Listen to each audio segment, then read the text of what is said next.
খারাপ হলে আপনারা কি করেন বলেন তো? আমার না আজকে মনটা অনেক খারাপ। কি করব তাই ভাবছি। ভাবতে, ভাবতে চলে গেলাম রান্নাঘরে।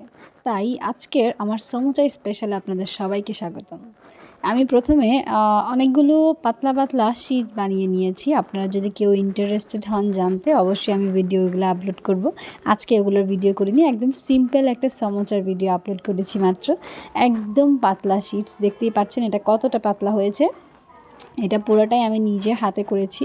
আমাকে আমার ননদ প্রচুর হেল্প করেছে। ওর হেল্প ছাড়া আমি আর কিছুই করতে পারি না। এখানে আটার একটা টেক্সচার রেডি করে নিয়েছি। আটা দিয়ে মানে ময়দা দিয়ে এটা একটা মিক্স করে নিয়েছি, নয়তো জোড়া লাগবে না। আর এই যে ২-১টা সমোচা এখানে আমার ননদ বানিয়েও ফেলেছে। দেখেন কত সুন্দর হয়েছে সমোচাটা।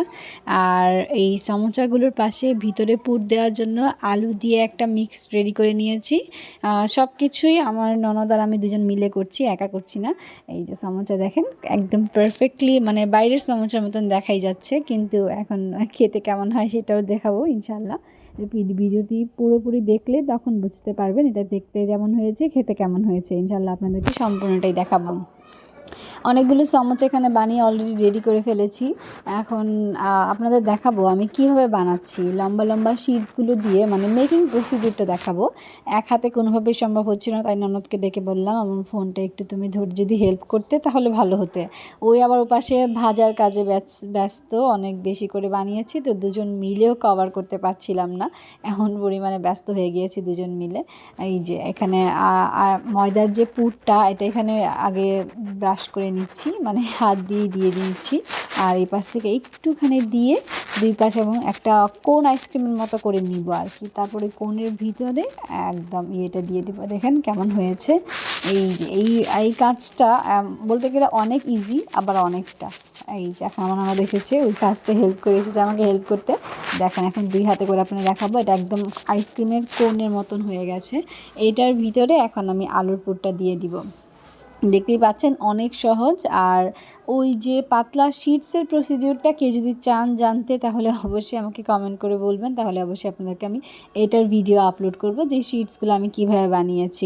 বাসায় বানানোটা অনেক সোজা। যারা ট্রাই করবেন তারা, যারা পারেন তারা আমাকে অবশ্যই জানাবেন যে হ্যাঁ আপনারা পারেন, কিংবা আমার কোনো ভুল হলেও দেখাবেন যে এটা এইভাবে না ওভাবে করতে পারতাম। এটা এইভাবে করেছি। এটা একদমই জোড়া নিতে চায় না, যেহেতু এটা হালকা কুক হয়েছে রুটিটা, এই জন্য এটা জোড়া নিতে খুব অসুবিধা। এই জন্য আপনার আটাটা দিয়ে যে অংশে আটা দিয়েছেন ওই অংশটা চাপ দিয়ে রাখবেন, তাহলে আর খুলে যাবে না। একটুখানি আটাটা শক্ত হলেই লেগে যাবে। এই যে আমি আবার ওই অংশটাই চাপ দিয়ে রেখেছি। তেল বসিয়ে নিয়েছি, ননদ এতক্ষণে কয়েকটা ভেজেছিল, এখন আমি আসছি ভাজতে। আর একটু তেল দিয়ে নিলাম। এই যে আমার সমোচা দেখেন কেমন দেখা যাচ্ছে, দেখি মনে হচ্ছে যে মজা হবে। এদিকে আমার হাতে ধনেপাতা পেঁয়াজ টেয়াজ লেগে আছে, ওটা দিয়ে আমি আবার আরেকটা প্রসিডিউরে সমোচা বানাবো, ওটাও দেখাবো ইনশাল্লাহ। এই যে এখন দেখেন একটু একটু ফাঁকা থাকে, ফাঁকাগুলো আবার টিপ দিয়ে বন্ধ করে দিতে হয়, নয়তো আলুর রসটা হয়তো তেলে বের হয়ে যায়, নয়তো ভিতরে অনেক বেশি তেল ঢুকে যায়। দুইটাই সমস্যা। তেলটা গরম হয়নি, একটু পরে দিতে হবে কারণ তেলটা একদমই গরম হয়নি। এদিকে ফোন হোল্ড করে কাজ করাটা অনেক কষ্ট। যারা আমার মতন পেজ চালান তারা সবাই জানেন যে আমাদের জান চলে যাবে তাও ফোনের যেন কিছু না হয়, এরকম একটা টেন্ডেন্সি আমাদের মধ্যে থাকে। এখানে একটু আটা দিয়ে চাপ দিয়ে নিব, কারণ ভিতরে নয়তো তেল ঢুকে যাবে। এই জন্য এটাকে চেপে চেপে একটু করে জোড়া লাগিয়ে নিচ্ছি। আর যেহেতু আমি ছোট্ট একটা কড়াই বসিয়েছি সেহেতু দুইটা ছাড়া দুইটার বেশি ভাজাই পসিবল না।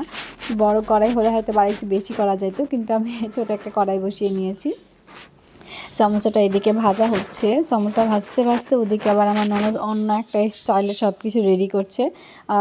খুব কোঅপারেটিভ, আমার সঙ্গে সঙ্গে কাজ করে হেল্প করছে আমাকে। যদিও এই যে সমোসা ভেজে নেওয়ার ফাঁকে ফাঁকে আমি আবার ভিডিওটাও কন্টিনিউ করছি, কারণ আমরা যারা পেজ চালাই কিছু বানাবো আবার তার ভিডিও আপলোড করব না তা তো হয়ই না, ঠিক না বলেন। এই যে এখন এই ভিডিওর পাশাপাশি এই যে দেখেন সমোসাটা আমার হয়েই গেছে। ওদিকে আবার সালাদ কাটছে। শসা পেঁয়াজ ছাড়া সমোসা খাবো তা তো হয়ই না। এই যে সমোসা তো একদম বানানো রেডি। আর এই যে একটা দেখেন, একটা আমি আপনাদেরকে গরম গরম একটা খেয়ে দেখাবো কেমন হয়েছে। একদম ধোঁয়া উঠছে কিন্তু অনেক গরম। এই যে আমার সমোসা ননদকে বললাম তুমি ভাজা আমি একটু ভিডিও করি। ওইদিকে দেখেন এটার ভিতরে তেল ঢুকে গেছে, কতগুলো তেল বের হচ্ছে। একটু ফাঁকা থাকলেই তেল ঢুকে যায়, আর তেল ঢুকে যাওয়া মানে এই জিনিসটার মজা নষ্ট হয়ে যাবে, মুখ পুরো তেল তেল হয়ে যাবে। দেখেন তো, দেখি কার কার লোভ লাগছে এটা অবশ্যই জানাবেন। আমি জানি আপনাদের অনেক লোভ লাগছে খেতে। সমোসা জিনিসটা এরকম অনেক মজার একটা জিনিস। এই যে এখন আমার ফার্স্ট বাইট কে কে দেখতে চান? ওদিকে সমোসা ভাজছে আর ননদ তুলছে, আর এদিকে আমি একটা সমোসা নিয়ে আপনাদেরকে ভিডিও করে দেখাচ্ছি যে কেমন লাগে খেতে। আমার ফার্স্ট বাইট এই যে এহ একদম অনেক মজা হয়েছে আলহামদুলিল্লাহ। বাইরের মতো হয়েছে কিনা এরকম কম্প্যারিজনে যাব না, কিন্তু নিজের হাতে বানানো সমোসা অনেক মজা হয়েছে আলহামদুলিল্লাহ।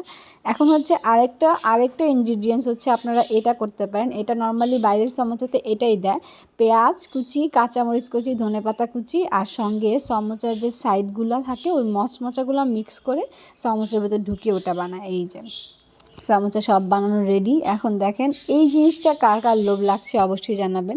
একটু পেঁয়াজ সমোসার ভিতরে ঢুকিয়ে ওই অংশটা কামড় দেওয়ার বাইটের লোভ কে কে ছাড়তে পারছেন না আমাকে জানাবেন। এর জন্য কিন্তু আমি মোটেও দায়ী না, আমি অনেক অনেক দুঃখিত। অনেক মজা হয়েছে।